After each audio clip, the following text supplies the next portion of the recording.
পড়াশোনার পাশাপাশি আপনি একটা মেয়ের পিছনে পর্যাপ্ত পরিমাণ সময় দিতে পারেন, কিন্তু সমস্যা হচ্ছে পড়াশোনার পাশাপাশি আপনি আপনার ক্যারিয়ার, আপনার নিজের আয়ের উৎসের জন্য পর্যাপ্ত পরিমাণ সময় দিতে পারেন না, কারণ সেখানে আপনার মানসিকতা থাকে না।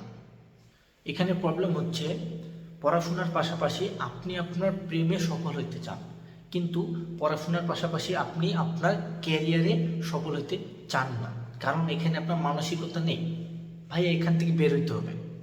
আপনি দেখেন, যদি আপনি সফল হন, আপনার গার্লফ্রেন্ডের মতো অনেক নারী আপনার পিছনে ছুটবে।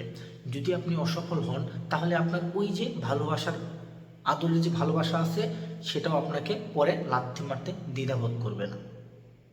সুতরাং নিজের কেরিয়ারের জন্য এগিয়ে যান।